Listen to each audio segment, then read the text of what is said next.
alone. Something I rather enjoy myself, particularly in the safety of my own home.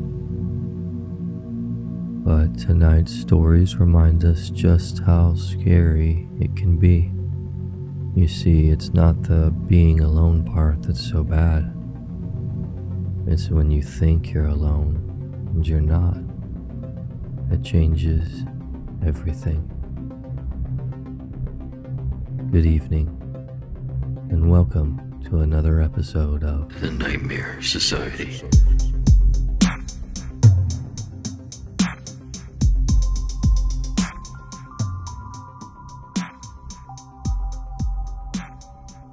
This happened when I was in my early teens in the late 80s.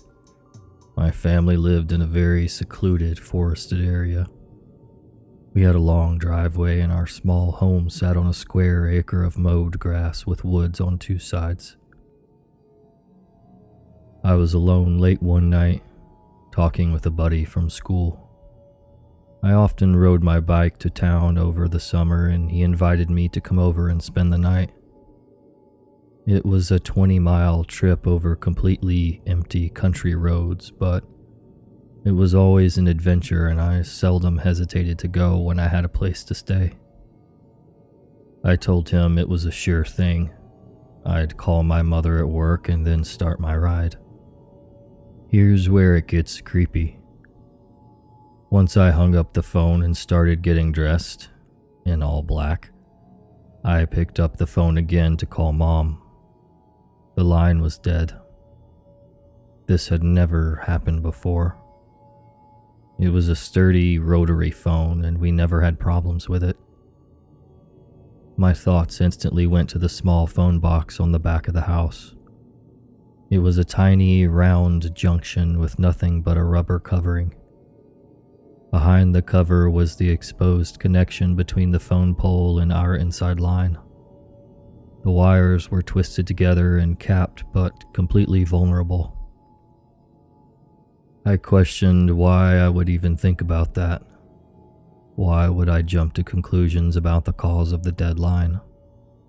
I was overwhelmed with a feeling of dread that didn't make sense, and I was wrestling with my thoughts.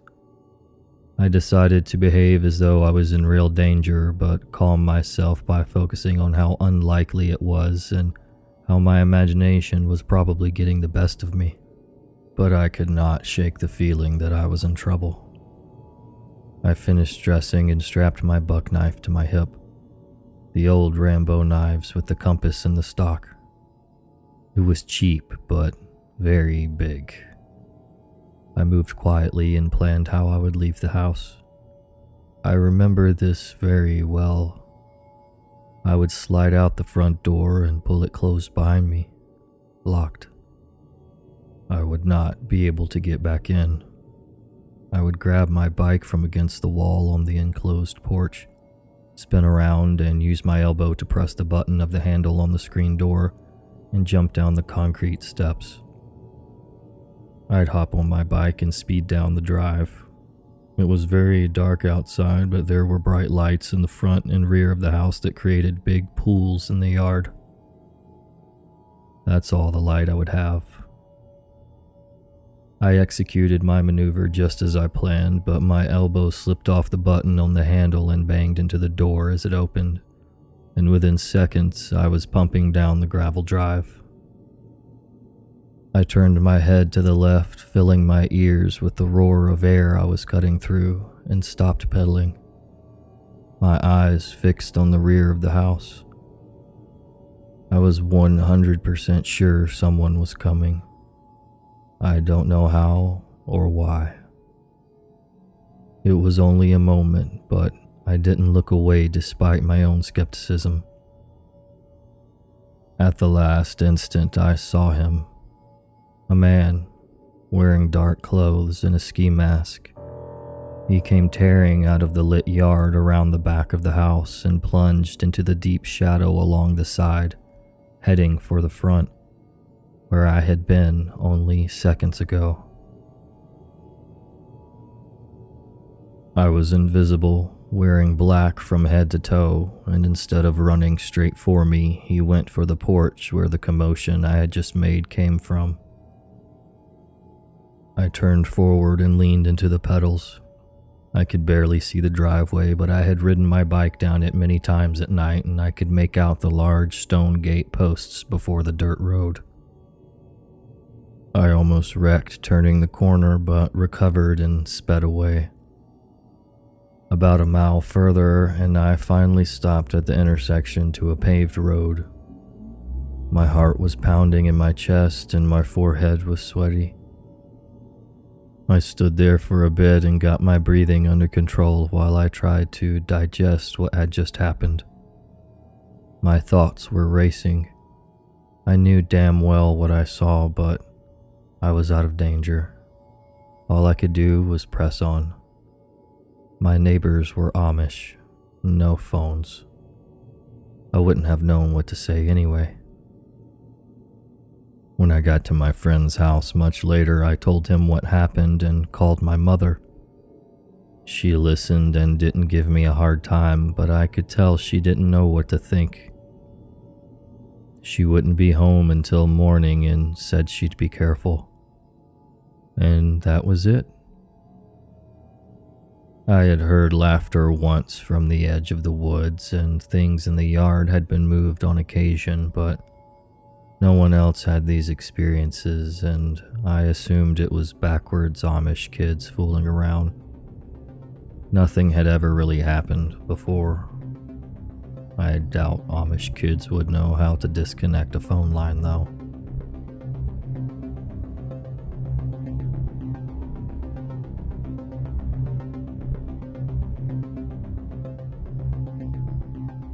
No one ever believed these kind of situations 17 years ago, and it was disheartening back then and even now. I'm 31 now, but I was a teen when I was walking home one sunny day. It was winter, but winter in Florida is just a nice, cool breeze. I remember holding a Tupperware in my hand that was still hot, containing pasta and broccoli my grandma had just made. It was so cool living 1 block away from my grandma because a quick 10-minute walk meant I got some really good leftovers.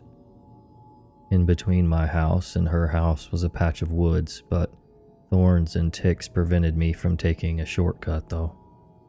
I remember looking down at the sidewalk just as I reached the middle of the patch of woods to my right. I heard someone ask, "Hey, where are you going?" I looked up and to my left towards the road. A thin man in a white van with his window rolled down smiled at me. He was driving the opposite direction of the way I was walking. I simply said, "Home," and continued to walk. He started to say, "Hey, hey," so I looked back to see him hanging out of his driver window. "I'll give you a ride home. Come here," he says. I kept walking and loudly say, "No thanks." I stopped and turned around when I heard him drive away. I began walking again, creeped out, wishing that the woods didn't run so long next to the sidewalk. I remember wishing I was home already.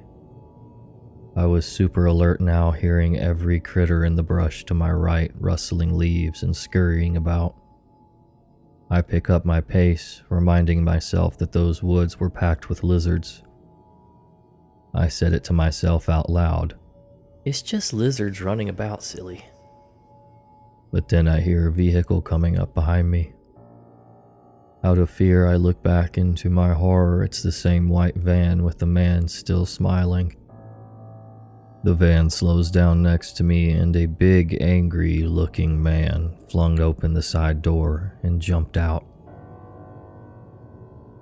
I turned to my right and began running as fast as I could into the woods. I was jumping over bushes and long vines, clenching my grandma's Tupperware for dear life. I looked back once, and the thick brush of the woods was slowing the big man down.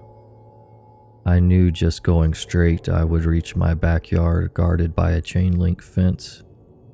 I remember the thorns and sticks slicing my skin, but I couldn't feel the pain. I just kept thinking, "Run!" Once I reached the fence, I chucked the Tupperware and hoisted myself over, ripping my jeans, and face planted on the ground on the other side with a loud thud. I ran onto my porch and began banging the back door. My dad lets me in, and I'm literally panicking, covered in dirt and cuts, trying to lock the back door. I felt safe to be back home with my dad and our Rottweilers. He sat me down and started questioning me and immediately called the cops. The cops arrived and took a report.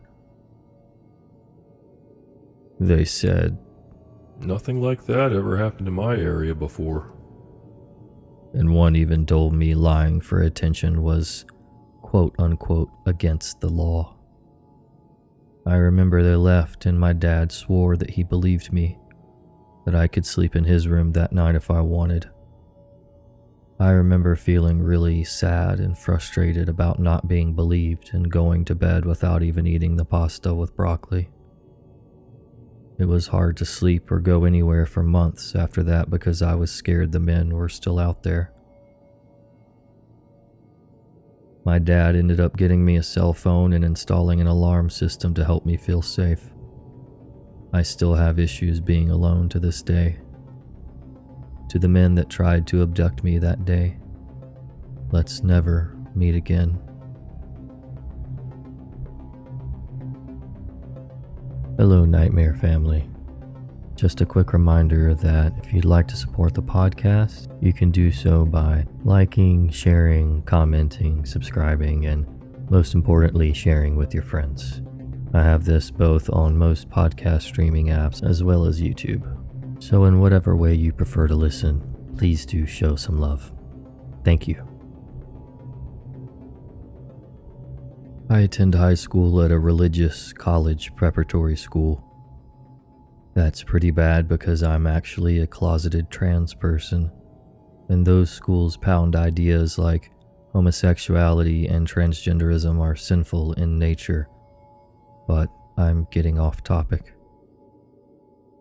My school has this nice wooded area surrounding it, and if you follow either way out of the school, you'll end up at a little shopping area in front of the school.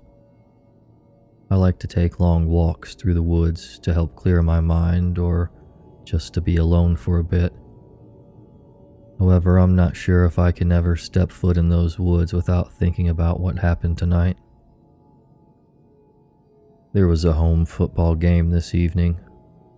My brother wanted to go, and naturally my parents forced me to go. The law of twins. The worst law. I only stayed for about 2 quarters before walking around and forcing myself to socialize a little bit. Even though I didn't like most of them, it was better than football. During the 4th quarter or something like that, I asked my brother if I can go back to the car, which is parked in the shopping area across the way, so I can start it up and be ready to go by the time he walks over. He gives me the keys to our shared car and I make my way to the car. While walking through the parking lot, I decide to take a quicker shortcut through the woods. And that's when the craziness starts. I swear I could hear someone walking behind me, but every time I turned around, I was met with an empty trail. I found this odd, but dismissed it as paranoia. I kept walking, but I began to feed this paranoia, and eventually I was able to convince myself to speed up to a brisk pace so I can avoid getting snatched up by this invisible threat that was pursuing me. As I sped up, I realized the footsteps I kept hearing wasn't my mind fucking with me, but actual reality. I looked behind me to see a guy in a black hoodie sprinting after me. Panicked, I began to pick up my pace. I could see the edge of the woods and the lights of the shopping center before 2 other hooded guys jump out in front of me, forcing me to take a left and into uncharted territory. I could hear all three of them screaming obscenities at me. I didn't even know who these guys were. Their voices were filled with the strongest of spite and the darkest of intent. It was horrifying, and I wouldn't wish the experience upon my worst enemies. Eventually, I found myself in a neighborhood at the northern end of the woods and turned around to see nothing chasing me. I stopped to catch my breath and cried. I couldn't help myself. The words they said were too violent, even if they were teens or adults. I didn't know if they were empty or a promise to something I could see in the future. Eventually, I calmed myself down and walked myself back to the stores across the street, found my car, and locked the doors the second I got inside. I didn't even use my phone. I just scanned the area around me, making sure these creeps didn't follow me. So, hooded forest freaks, let's not meet.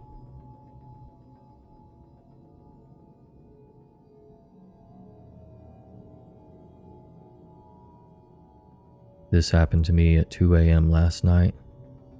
I work out of an art studio in downtown Fargo, North Dakota. It's between the two shadiest bars in town, so I see a lot of odd people. Usually my interactions with them are harmless or sad, but from time to time someone comes along that really freaks me out. Last night I was pulling a late one and ended up leaving around 2 a.m. When I left my shop, I saw that a train was coming through, so I knew I would have to wait for a while. On my side of the street, I saw a group of men standing around and talking. When I stopped, they all looked at me and my gut dropped hard. I really cannot stress how this gut feeling seems so instinctual. I see people by these bars all the time, but this was a different sensation. They began to walk to me. I turned to go back to my shop and they increased their pace. The image that is burned into my brain is the one in front. He had a cigarette sticking out of his mouth and was clearly pretending to look the other way as he came near. I dashed into my shop, slammed the door, closed, and locked it. The man or men tried to open it and began pounding on the other side. Let me in, man. I grabbed a hatchet from the tools and talked through the locked door. One thing I have learned from working downtown around these people is that you need to keep a cool demeanor. If you get aggressive or have fear in your voice, they tend to stick around. If my responses seem odd, that is why. Let me be clear. I was terrified. What's up, man? I asked. We got some ladies out here. Let us in. We just want to have a good time. Not interested. Leave me alone. We got more ladies coming. Come on. He tried to open the door again. I called 911 and could hear him talking to his friends out front. They weren't laughing, just talking. That chilled me. Usually the creeps downtown are just drunk and rude. They laugh and blunder around. These guys did not sound drunk. Police showed up and were kind enough to drive me home. The group was nowhere to be seen. The thing that freaks me out the most is that I am an average-sized dude in his mid-20s. The clothes I was wearing were my shop clothes and did not scream carrying cash, quote unquote. Usually I'm the one walking girls to their cars and diffusing situations. I don't know what they wanted. If I wasn't closer to my shop, I don't know what would have happened. So, guys outside the shop, let's not meet.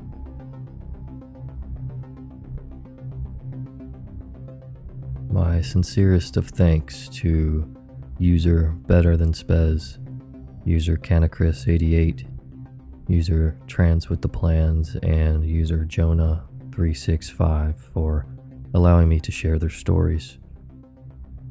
Also, if you are part of the LGBTQ community and are struggling or just need someone to talk to, consider visiting the trevorproject.org. They also have a helpline you can call, 1-866-488-7386. And for anyone who may be struggling, please reach out to the National Suicide Prevention Lifeline at 1-800-273-8255. Lastly, I'm not a counselor or a qualified anything, but I can be a friend. You can reach me at NightmareSocietyRadio at gmail.com, on Instagram at NightmareSocietyRadio, and on Twitter at Society_Radio. Let's look out for one another. Thank you for listening, and stay safe.